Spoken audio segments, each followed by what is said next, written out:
నా పార్లమెంట్ నియోజకవర్గంలో ఉన్నటువంటి 7 ఎమ్మెల్యేలు బుచ్చే చౌదరి గారు, ఆదిరెడ్డి వాసు గారు, మద్దిపాటి వెంకటరాజు గారు, ముప్పిడి వెంకటేశ్వరరావు గారు, బత్తిని బలరామకృష్ణ గారు, అదేవిధంగా వేదిక మీద ఉన్నటువంటి అధికారులకి, సోదరీమణులకి, వేదిక ముందున్నటువంటి సోదరీమణులందరికీ కూడా నా నమస్కారాలు నేను తెలియజేస్తున్నాను.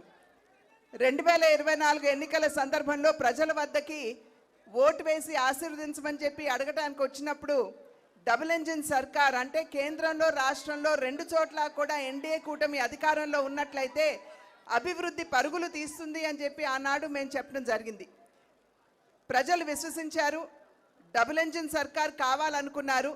కేంద్రంలో ఎన్డీఏ కూటమిని, అదేవిధంగా రాష్ట్రంలో కూడా ఎన్డీఏ కూటమిని ఆశీర్వదించడం జరిగింది.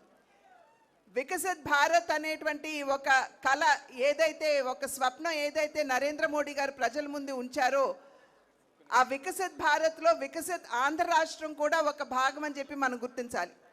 కనుక అన్ని విధాలా కూడా అధికారంలోకి వచ్చిన నాటి నుండి నేటి వరకు అమరావతి నిర్మాణం కావచ్చు, పోలవరం నిర్మాణం కావచ్చు, స్టీల్ ప్లాంట్ కావచ్చు, సౌత్ కోస్టల్ జోన్ కావచ్చు, రైల్వే జోన్ కావచ్చు, మరి ఎంఎన్ఆర్ఈజీఎస్ కింద పెద్ద ఎత్తున వనరులు రాష్ట్రానికి ఇచ్చి కావచ్చు, అన్ని విధాలా కూడా ఆంధ్ర రాష్ట్ర అభివృద్ధికి కేంద్రం తన సహకారాన్ని అందిస్తూనే ఉంది.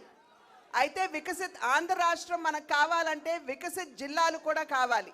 అంటే వికసిత్ రాజమహేంద్రవరం కూడా ఖచ్చితంగా వికసిత్ ఆంధ్రలో భాగం అని చెప్పి మనం గుర్తించాలి. దానిలో భాగంగానే ఇవాళ అనేక పర్యాటక అభివృద్ధి కార్యక్రమాలు మనం శంకుస్థాపన చేసుకోవడం జరుగుతుంది. ప్రత్యేకించి హ్యావ్లాక్ బ్రిడ్జ్ 100 సంవత్సరాల నాటి బ్రిడ్జ్ నిరుపయోగంగా ఉన్నటువంటి సందర్భంలో దాని యొక్క చారిత్రాత్మక ప్రాధాన్యతను గుర్తించి ఇవాళ దాన్ని కూడా ఒక పర్యాటక క్షేత్రంగా దాన్ని అభివృద్ధి చేయడానికి కేంద్రం తన సహకారాన్ని అందిస్తుంది.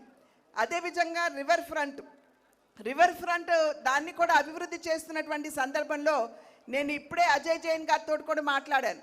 అక్కడ ఉన్నటువంటి విగ్రహాలని తొలగించకుండా ఏదైతే అభివృద్ధి చేస్తున్నామో ఆ అభివృద్ధిలోనే మిళితం చేయమని చెప్పి వారికి ఇప్పుడే అజయ్ జైన్ గారు కూడా నేను అభ్యర్థించడం జరిగింది.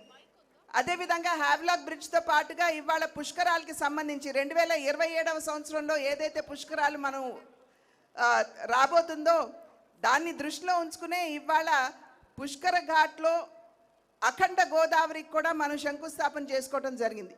కనుక అభివృద్ధి రాజమహేంద్రవరాన్ని ఇందాక సోదరులు దుర్గేష్ గారు మాట్లాడుతూ హెరిటేజ్ జిల్లాగా రాజమహేంద్రవరాన్ని గుర్తించాలి అని చెప్పి వారు అభ్యర్థించారు. ప్రజలందరికీ గుర్తుండే ఉంటుంది. నేను పార్లమెంట్లో ఈ అంశాన్ని లేవనెత్తి రాజమహేంద్రవరాన్ని హెరిటేజ్ సిటీగా గుర్తించమని చెప్పి నేను ప్రత్యేకించి పార్లమెంట్లో నేను రేజ్ చేసినటువంటి అంశం. కనుక ఖచ్చితంగా పెద్దలు గజేంద్ర సింగ్ షెకావత్ గారు ఇక్కడే ఉన్నారు. వారి సహకారంతో ఖచ్చితంగా దీనికోసం నా వంతు కృషి చేస్తాను అని చెప్పి తెలియజేస్తూ అన్ని విధాలా పర్యాటకంగా కావచ్చు, అదేవిధంగా రిలీజియస్గా కావచ్చు రాజమహేంద్రాన్ని అభివృద్ధి చేసుకునేటువంటి అవకాశం ఉన్నటువంటి సందర్భంలో ఆ దిశగా ఇప్పటికే ఆల్రెడీ అడుగులు వేస్తున్నాం. గౌతమి లైబ్రరీని కూడా దాన్ని అభివృద్ధి చేయడానికి నా వంతు కృషి నేను చేస్తున్నాను.